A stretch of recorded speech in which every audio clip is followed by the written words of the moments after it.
Fundamentalmente yo trabajo en temas de variabilidad y cambio climático, con la finalidad de entender cómo están siendo esos procesos a distintas escalas espaciales, pues que van desde escalas regionales, escala nacional, tenemos muchos estudios sobre España, o incluso escalas continentales o globales para ver pues, cómo están evolucionando diferentes elementos del clima, como las precipitaciones, las temperaturas u otro tipo de variables que son muy relevantes para entender estos procesos de cambio climático.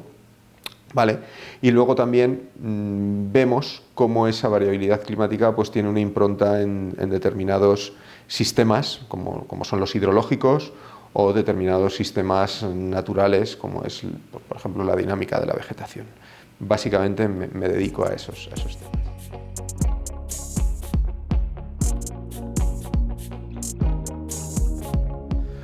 Bueno, en estos momentos pues estamos en una situación en la cual pues nuestra sociedad está afectando al sistema climático mundial, fundamentalmente pues por las elevadas emisiones de gases de efecto invernadero que estamos lanzando a la atmósfera.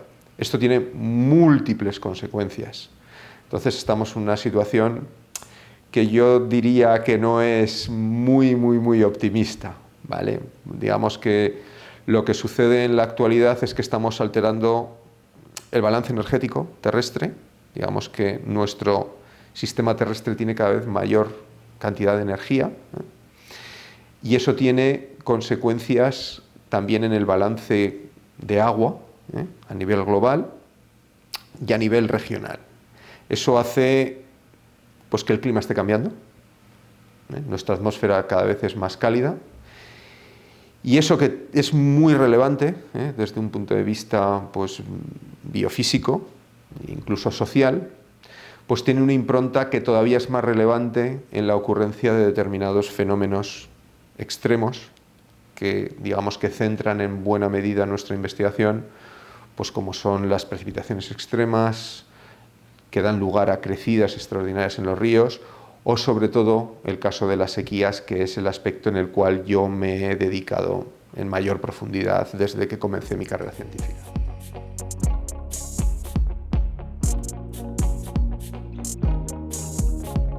Bueno, pues que es un aspecto muy evidente y muy demostrado por parte de la comunidad científica y por la enorme cantidad de estudios que se han publicado sobre esto. Nuestra atmósfera se está calentando, eso es evidente. Es decir, los registros, y no solamente los datos que venimos registrando en estaciones meteorológicas desde hace más de 200 años en algunas zonas, sino que hay evidencias claras como el retroceso glaciar, que no se explica sin ese calentamiento que se está produciendo en la atmósfera. Entonces eso se puede minimizar. Hay ahora mismo, pues bueno, incluso estos aspectos relacionados con el cambio climático se han llegado hasta a politizar. Es muy lamentable. Yo siempre digo que sobre esto no se puede enredar y no se puede politizar lo que es el cambio climático. Pero es que deben ser conscientes que esto tiene múltiples implicaciones. Voy a poner algún ejemplo, que esto, más que decir palabras genéricas. Por ejemplo, el incremento de las temperaturas que se está produciendo actualmente hace que nuestra atmósfera demande mucha cantidad de agua. Y ya me voy a ir a aspectos pues que van más allá de lo que se conoce habitualmente, como es, por ejemplo, el incremento de las olas de calor, que aumentan la mortalidad, que se habla cada verano. Pero desde un punto de vista hidroclimático, este incremento de las temperaturas es muy relevante y sobre todo en lugares donde la disponibilidad del agua es limitada, como en el caso de la mayor parte de la península ibérica. Nuestra atmósfera nos está demandando más de 100 litros de agua en la actualidad en comparación con lo que nos demandaba en los años 50 o 60. ¿Qué sucede? Eso no implica que esa atmósfera vaya a evaporar ese agua, porque en nuestras latitudes no la tenemos. El problema es que cuando nosotros tenemos unas condiciones de disponibilidad de agua limitada, sobre todo durante episodios de sequía, lo que sucede es que tenemos unas condiciones de mayor estrés. Tenemos una mayor aridez climática y unas sequías mucho más severas. Puedo decir, no, es que han subido 1,5 grados las temperaturas, pero ese 1,5 grados se traduce en que nuestra atmósfera nos está demandando 100 litros más de agua. Y eso en situaciones de estrés, en situaciones en las cuales la vegetación está en una situación, bueno, pues en un equilibrio inestable, pues porque ha llovido poco, en una situación de sequía, pues eso hace que esa vegetación pueda tener unas condiciones que le den la puntilla, o que los cultivos pues sufran más y tengamos unos menores rendimientos, etc. Entonces, esto es un ejemplo, simplemente, pero hay múltiples ejemplos de ello. El que nosotros tengamos una atmósfera mucho más energética, lo que hace es que cuando tengamos episodios atmosféricos que dan lugar, por ejemplo, a precipitaciones intensas, por ejemplo, las olas, las danas, las famosas gotas frías que afectan de forma muy frecuente al levante español, bueno, pues tenemos un sistema más energético porque nuestra atmósfera puede albergar una mayor cantidad de vapor de agua porque está más cálida, y eso hace que cuando tengamos una masa de aire frío que se desplaza a estas latitudes, pues que podamos tener unos episodios mucho más violentos, y que las inundaciones sean mucho más severas, por ejemplo. Entonces hay múltiples aspectos, no solamente lo que se ve más evidentemente, las temperaturas más altas, olas de calor más frecuentes, sino que el sistema, digamos, climático global y la ocurrencia de eventos extremos se ve afectada.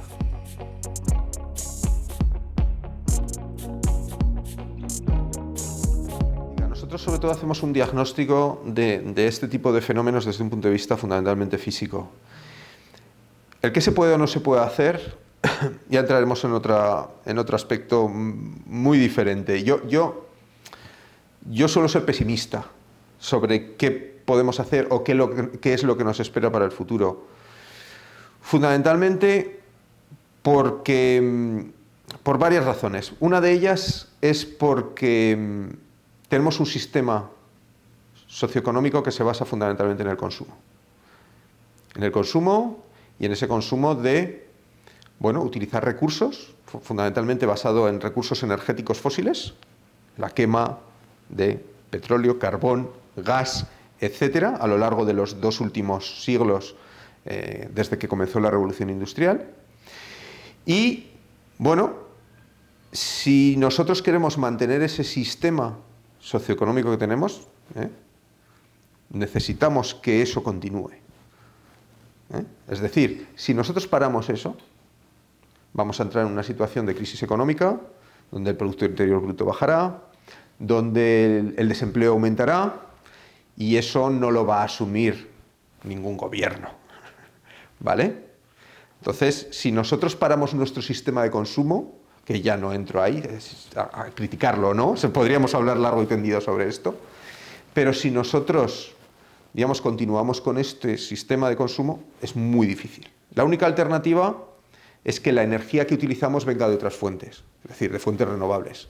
No paramos el sistema socioeconómico que tenemos actualmente, la gente continúa consumiendo, y todo lo que va detrás, es decir, todo el proceso económico que lo soporta, no se produce un descenso de la producción, no se produce un aumento del desempleo, etcétera, etcétera, ¿vale?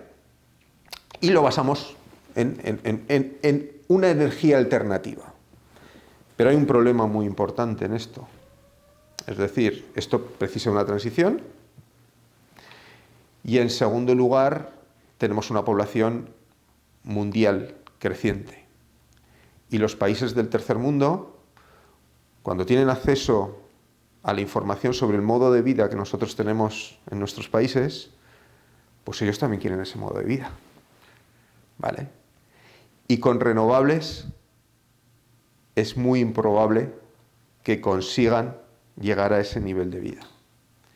Entonces yo soy bastante pesimista. A veces, pues estas cosas hay que hacer todo lo posible, sobre todo por esa transición a energías renovables. O cambiamos nuestro sistema económico o lo paramos, que nadie va a estar dispuesto a pararlo, porque entraríamos en una crisis económica que eso tendría unas consecuencias políticas para el que hubiera hecho eso muy importantes, ¿no? No volvería a ganar ese partido político en unas elecciones porque este partido político ha sido el causante de esta crisis económica, básicamente, ¿no? Pero claro, ¿las renovables van a ser suficientes? ¿Van a ser suficientes al ritmo necesario? ¿Y van a ser suficientes en todo el mundo? Yo por eso soy pesimista. No podemos ir a una persona, yo qué sé, a Senegal, a decirle, mire, usted no consuma combustibles fósiles para no emitir gases de efecto invernadero a la atmósfera, cuando nosotros llevamos haciéndolo pues unos cuantos años. Entonces, es muy complicado, es un problema muy complicado, más allá de todo el tema político, porque ahora mismo pues hay gente con mucha capacidad o mucho poder, o que está en los gobiernos de determinados países o de determinadas comunidades autónomas, que es negacionista y que está en contra de hacer esas limitaciones de esas adaptaciones que den lugar a pues a mitigar esa huella de carbono que estamos emitiendo a la atmósfera.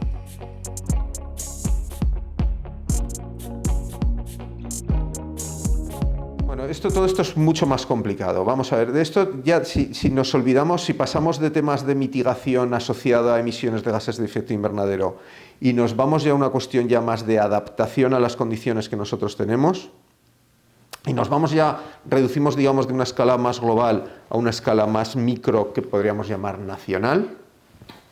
En España, uno de los principales problemas que nosotros tenemos es la disponibilidad de recursos hídricos, la disponibilidad de agua.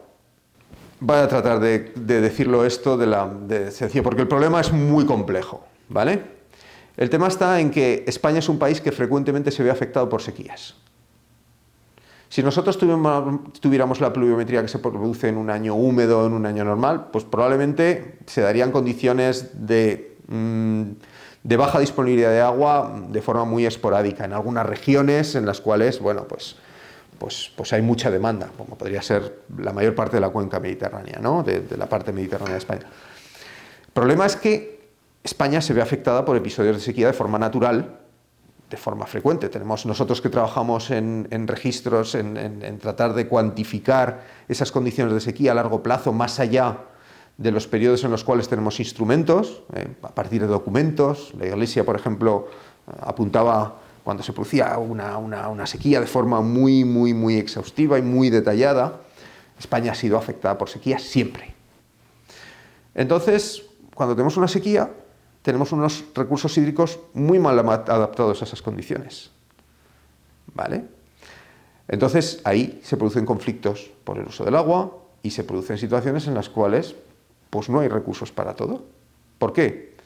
Bueno, pues esto está mal decirlo, o mal, o bien, o no lo sé, o no le gusta oír escuchar a la gente, pero en España tenemos un sistema agrícola de regadío sobredimensionado para los recursos que nosotros tenemos habitualmente.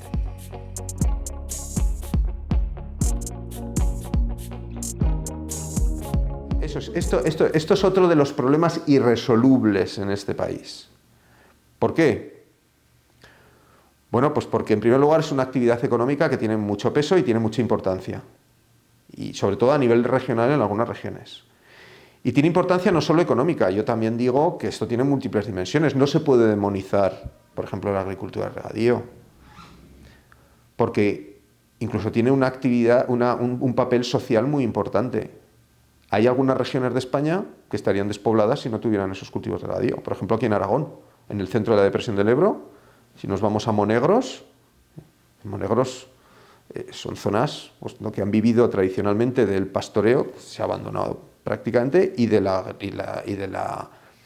agricultura de secano, de cereales de invierno. Y eso ahora mismo pues no es una labor que te permita,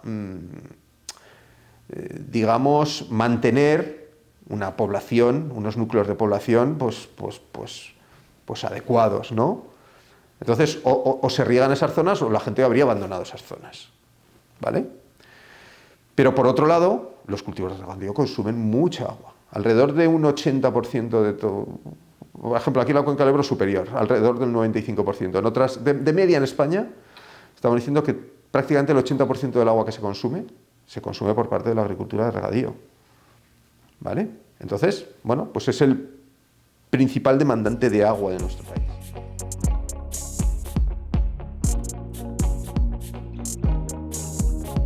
muy complicado proponer, por ejemplo, desmontar campos de regadío, porque eso tiene un coste social y económico muy importante. Voy a poner un ejemplo. Ha habido un problema ambiental enorme en Doñana con unos cultivos de regadío ilegales. Ya no estamos hablando de las zonas regadas, digamos, que se ajustan a los permisos adecuados y que se hacen con las regulaciones adecuadas. No, no. Incluso en unas zonas de regadíos ilegales, y hablando de la joya de la corona de los espacios naturales protegidos de España, ha habido un conflicto político y social de primer orden. Es decir, que para desmontar unos regadíos ilegales que tenían unas consecuencias ecológicas muy notables, ha habido un conflicto muy importante a nivel local y hasta a nivel nacional, con el Ministerio de Transición Ecológica enfrentado con la Comunidad Autónoma de Andalucía. Esto estamos hablando de unos cultivos ilegales. ¿Vamos a ponernos a desmontar ahora mismo cultivos de regadío plenamente establecidos que tienen un peso económico regional? ¿Qué gobierno va a hacer esto? El gobierno que lo haga va a tener un coste político increíble. Entonces, esto hasta que no se caiga por su propio peso, decir, ya, es que ya no queda agua.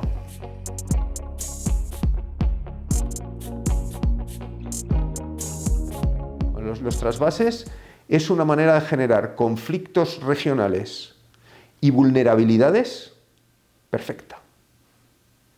Vamos a ver, si usted basa sus recursos de su actividad económica en un recurso que viene de fuera y que además nadie se lo puede asegurar porque temporalmente es inestable, porque aquí en España, pues como he comentado anteriormente, se producen sequías de forma muy frecuente.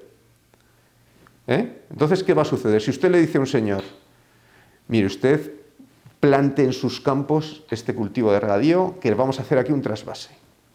Y ese señor instala lo que sea, lleva a cabo su explotación, hace una inversión importante y a los 5 años, en la zona de cabecera de donde viene el agua que riega sus campos, se ha producido una sequía y no llega el agua. ¿Qué va a hacer ese señor? Pues va, en primer lugar, no me mandan agua de allá. Cuando te va a decir, mira, es que no tenemos ni para mantener el caudal ecológico de nuestro río. Entonces esa persona, esa explotación agrícola, va a ser muy vulnerable porque va a depender de un recurso exterior que es muy inestable en el tiempo y que nadie lo puede asegurar. Bueno, ahora mismo, digamos, el mayor trasvase que tenemos en España es ya bastante antiguo, es el trasvase Tajo Segura, que, bueno, pues que tiene mucha importancia en el Levante español. Ha habido iniciativas para hacer otro tipo de trasvases que no fueron hacia adelante, pero ahora mismo te diría que los trasvases no están encima de la mesa. Incluso, digamos, no está encima de la mesa la obra pública tradicional de desarrollo de embalses, de generar una red de embalses superior para incrementar la superficie de regadío. Ahora mismo la capacidad embalsada apenas está creciendo por 2 razones. Una, porque estamos en un contexto socioeconómico completamente distinto. Es decir, ahora no podemos coger y echar a las personas de su pueblo para hacer un embalse como se podía hacer en los años 50. Eso tiene un coste social increíble que ahora no se podría asumir. En segundo lugar, el impacto ecológico de los embalses, que es muy notable. Y en tercer lugar, básicamente, porque donde se podía hacer un embalse, ya prácticamente ya está ese embalse desde un punto de vista topográfico. Así que ahora estamos en otro escenario completamente.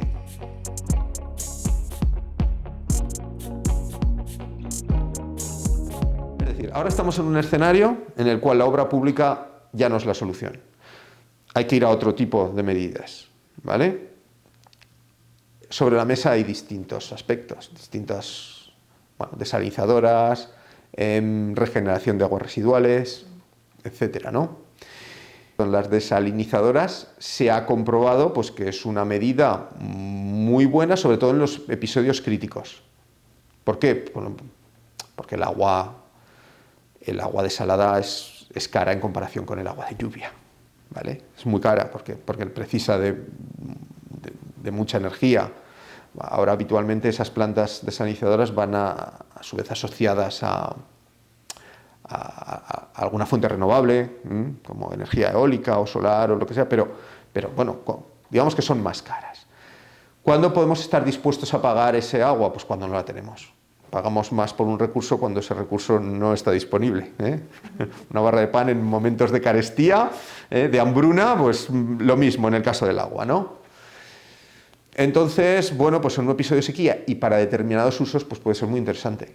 Por ejemplo, usos turísticos, donde el valor añadido de un metro cúbico de agua es elevadísimo en comparación con el valor añadido de un metro cúbico de agua en un cultivo de regadío de cereal de secano, de cereal de invierno. ¿Vale? Bien, pues un hotel que quiere llenar su piscina y si no, no podría llenarla. Pues claro, yo estoy dispuesto para esto porque tener llena esta piscina tiene un valor añadido muy importante. O regar un campo de golf, o el abastecimiento urbano para que no haya unos cortes de agua en una ciudad. ¿Vale? Pero no es, digamos, la solución. No podríamos mantener el regadío de España con desalinizadoras, en resumen, ¿vale?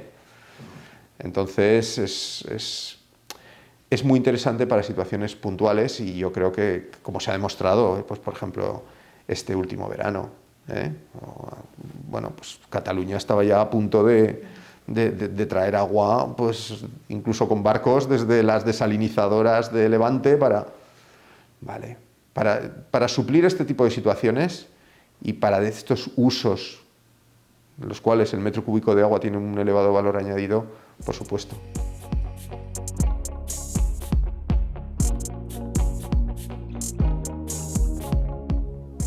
Bueno, conflictos sociales se producen en el caso para que nos hagamos idea de la importancia de este tipo de cosas. Una de las principales digamos que la principal unidad de gestión del trasvase de Tajo Seguros es el Consejo de Ministros. O sea, el Consejo de Ministros tiene la potestad de tomar decisiones con relación al trasvase Tajo Seguro. Porque esto implica múltiples actores y al final, pues bueno, a un órgano de decisión supremo, pues el Consejo de Ministros, para que nos hagamos idea de la relevancia de este tipo de cosas. Entonces, claro, ha habido conflictos previos muy importantes. Bueno, pues por ejemplo, entre la cabecera de la cuenca del Tajo y el Levante en situaciones sobre todo de sequía. Porque, claro, la gente de Toledo pues ve el Tajo hecho una porquería y también dice, y mira, es que Claro, entonces son temas que desde un punto de vista climático, ambiental y socioeconómico son muy complejos.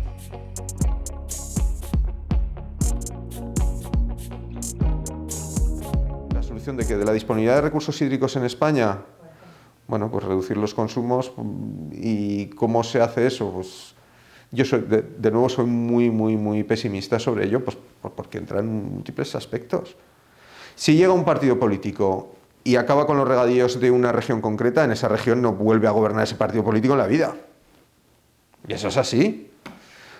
Porque además hay aspectos también que van más allá de la propia valoración socioeconómica, sino que van más allá de temas hasta de percepción o incluso emocionales. Por ejemplo, si nos basáramos exclusivamente en valoraciones económicas, podríamos decir, vale, tenemos este metro cúbico de agua en una situación de carestía. ¿Lo destinamos a regar este campo de golf o a estos regadíos? Probablemente desde un punto de vista económico, probablemente el que se le saque más rendimiento a ese campo de golf, porque eso va a atraer pues, población que de forma indirecta va a generar unos recursos vía hoteles, restaurantes, etcétera, viajes, ¿vale? Pero la percepción general de la población es decir, vamos a destinar un metro cúbico de agua a regar un campo de golf para que vengan turistas, en vez de dedicarlo a producir alimentos. ¿Vale? Que la agricultura de regadío no deja de ser otro sector económico que produce alimentos, pues probablemente para exportación o para lo que sea, ¿no? Pero tenemos también esa percepción. Y eso también entra en el juego a la hora de tomar las decisiones. Además ya de aspectos puramente emocionales. Aquí, por ejemplo, si hubiera un partido político en Aragón que fomentara el trasvase del Ebro hacia el Levante, ese partido no gobierna en la vida. Porque aquí la gente tiene el tema del agua, la considera muy emocional. El Ebro es pasa por el Pilar, debajo de la Virgen, ¿cómo nos van a llevar el Ebro? Y este tipo de cosas entran también en la ecuación. ¿Vale? Entonces son múltiples factores que son complicados. Además de otros aspectos que a mí también me gusta mucho nombrar siempre, que me hace una entrevista, como son aspectos, por ejemplo, relacionados con los cambios socioeconómicos que se han producido en nuestro país. Por ejemplo, las montañas de nuestro país se han abandonado. Esas montañas son las principales fuentes de recursos hídricos, bueno, pues porque fundamentalmente llueve allí, y esas montañas, al abandonarse, pues han producido una revegetación muy rápida, y donde antes teníamos pues pastizales, campos de cultivo, ahora lo que tenemos son bosques muy densos y muy generalizados. ¿Vale? En España la superficie forestal se está incrementando de forma muy notable. Esto tampoco encaja muchas veces en lo que la gente tiene en la cabeza, ¿no? Las cosas no son buenas o malas. Al final todo pues, es una escala de grises, donde tenemos aspectos positivos y tenemos aspectos negativos de cualquier tipo de transformación ambiental o de cualquier tipo de pues, actividad humana, ¿no?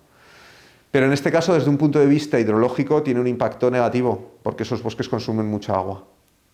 Para sus procesos fisiológicos, pues evaporan agua, ya está, simplemente. Y es así, y no es ni bueno ni malo. Los bosques funcionan así. Y entonces eso detrae agua de la escorrentía superficial y de los caudales que llevan los ríos. Y eso se está viendo, por ejemplo, aquí en el Pirineo. Entonces, claro, la gestión, nosotros ahora mismo tenemos proyectos de investigación que van en esa línea, pues para ver en qué medida una mejor gestión del bosque o una transformación de esos bosques en pastizales, pues tiene un impacto positivo en la generación de escorrentía, pero que no tiene un impacto negativo en otro tipo de aspectos. Por ejemplo, pues tener más bosques implica que secuestramos más carbono, implica que tenemos agua de mayor calidad porque la erosión se reduce, ¿vale? Implica, por otro lado, que perdemos recursos pastorales, y antes aquellas enormes cabañas de ganado trashumante que se alimentaban en España y que basaron la economía del país durante toda la Edad Moderna, pues ahora difícilmente se podrían mantener, pues porque esos pastizales, en cuanto dejas de pastarlos, se embastecen y pierden su valor productivo. Aquí, por ejemplo, en nuestro instituto, en el Instituto Pirineo de Ecología, pues se llevan muchos años trabajando en la ecología de los pastos para tratar de comprender ese tipo de procesos. Entonces, hay aspectos positivos, hay aspectos negativos. Los embalses que se construyeron en los años 50-60, que se esperaba que iban a tener una vida útil limitada, por este proceso de revegetación, el agua que llega a esos embalses es más limpia y se colmatan en menor medida, de tal manera que esos embalses tendrán una vida mayor. No hay blanco o negro en este mundo.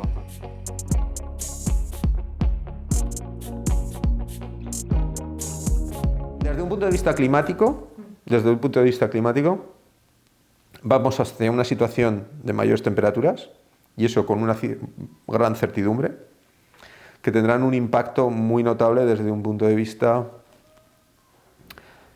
ecológico y de disponibilidad de recursos hídricos. Eso por un lado. Segundo, los modelos de cambio climático indican, con una cierta incertidumbre, en el caso de las temperaturas hay mucha certidumbre de que la cosa va a seguir así porque no estamos parando de emitir gases de efecto invernadero. En el caso de las precipitaciones hay una mayor incertidumbre. Se estima que esas precipitaciones disminuirán, pero hay mucha incertidumbre entre distintos modelos y los mecanismos físicos tampoco están tan claros, ¿vale? Pero si vamos a ese escenario, que es lo que indican más o menos los modelos, pues tendremos unas temperaturas más altas, nuestra atmósfera demandará más agua y tendremos unas precipitaciones inferiores, de tal manera que tendremos menos agua disponible. ¿Qué podremos hacer entonces? Adaptarnos. Nuestra sociedad se tendrá que adaptar. ¿Cómo? ¿Qué dependerá de ello? Pues en primer lugar dependerá de la población que tengamos entonces. España, ¿qué población tendremos en España dentro de 100 años? ¿Qué necesidades de agua tendrán? ¿Cómo serán esos regadíos? ¿Seguirán esos regadíos? ¿Habrán cambiado las actividades económicas? No sabemos. Hace 100 años en España el regadío se circunscribía a esos regadíos tradicionales que habían puesto en marcha o bien los romanos o los árabes en las vegas principales de los ríos. Nada que ver a esos regadíos que tenemos ahora en esas grandes extensiones que se crearon en los años 50, 60, 70. ¿Cómo serán nuestros bosques? ¿Se verán afectados por ese incremento de las temperaturas y tendremos que esos bosques serán menos resilientes y cuando tengamos una sequía morirán y entonces consumirán menos agua? ¿O no? ¿O esos bosques serán resilientes y podrán hacer frente a ello y seguirán consumiendo mayor cantidad de caudales y generando una cantidad menor de recursos hídricos, considerando además que tendrán que evaporar más agua, porque la atmósfera les demandará? Pues todo eso está ahí en la coctelera.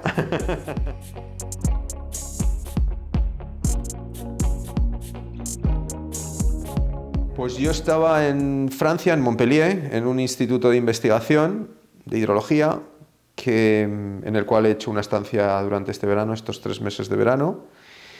Y bueno, pues fue realmente una sorpresa inesperada porque yo desconocía qué días se otorgaban estos premios, Y bueno, me pilló en una reunión y yo tenía mi teléfono pues desconectado y luego pues vi que tenía unas llamadas perdidas y ya me lo comunicaron. La verdad es que fue una sorpresa y una muy grata sorpresa y bueno, de la cual estoy pues muy agradecido de esta concesión.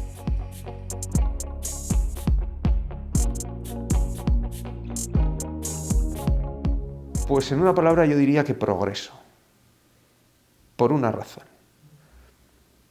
Porque viendo la cantidad de gente y el nivel de la gente que ha sido premiada, yo creo que esto sería impensable hace 30 o 40 años en España, que tuviéramos tanta masa crítica que mereciera estos premios. Y probablemente hay mucha gente que se queda sin recibir y que también lo recibiría.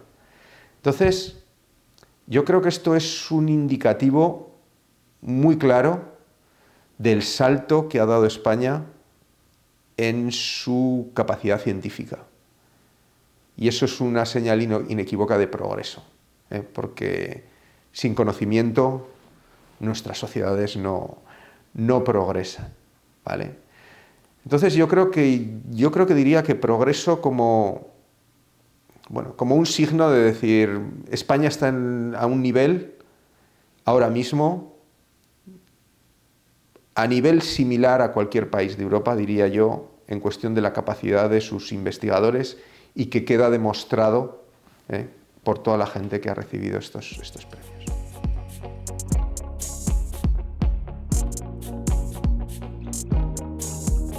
Desde un punto de vista social y económico, yo siempre soy un optimista con relación a España. Yo soy un apasionado de la historia de España y la verdad es que la situación que tenemos ahora, si no viene algún iluminado y la fastidia, pues no tiene parangón en toda la historia reciente de España. Los últimos 50 años de España han supuesto un salto económico, cultural y científico que no tiene parangón. Antes la ciencia la hacían pues 4 personas con un esfuerzo individual increíble, el caso paradigmático de don Santiago Ramón y Cajal, y que fuera de ahí pues teníamos una sociedad pues con un nivel educativo muy escaso, con un nivel cultural igual, y en el cual tanto la educación superior como la carrera académica y científica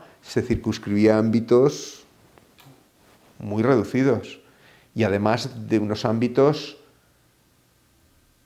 de un espectro socioeconómico muy concreto.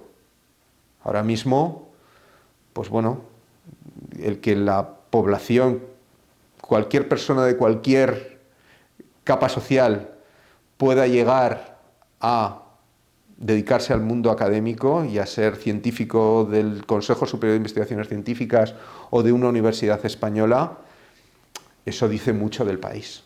Y eso es algo que tenemos que cuidar como sociedad.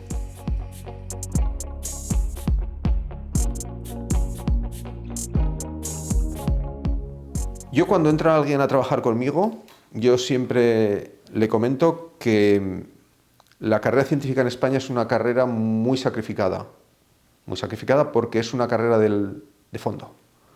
Es decir, todo el mundo quiere, digamos, organizar su vida y tener un proyecto de vida, ¿eh?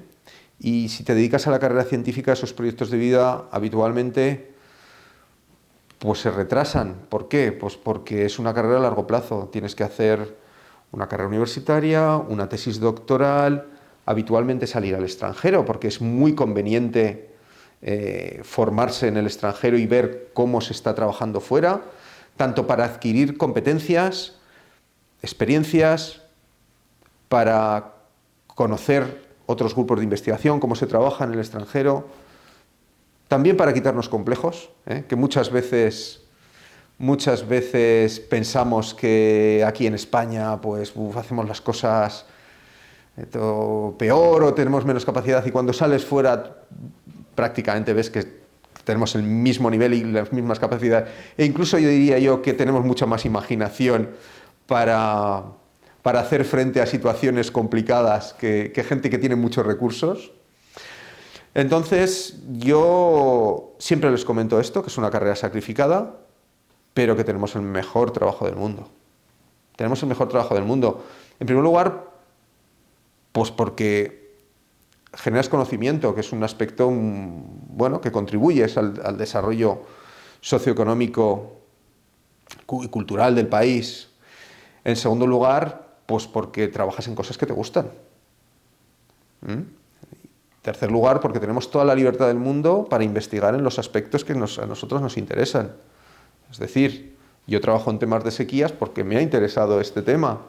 Y bueno, pues nadie te está planteando que, mira, tienes que trabajar específicamente en este tema de investigación, que como pueda pasar, por ejemplo, en una empresa privada, ¿eh?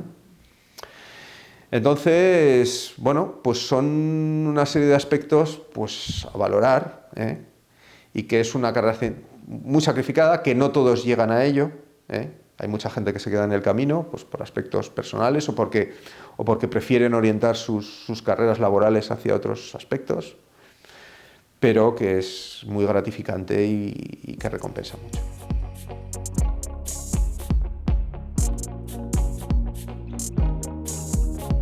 La verdad es que no lo tengo ni pensado. No sé lo que voy a hacer con ello. Probablemente pues destinaré algo a alguna tarea de investigación de esos aspectos que son complicados de financiar pues con los fondos oficiales, ¿eh? Estas cosas, pues a veces dices, uy, no puedo hacer esto pues porque los proyectos son muy estrictos, pero la verdad es que todavía no lo he planteado.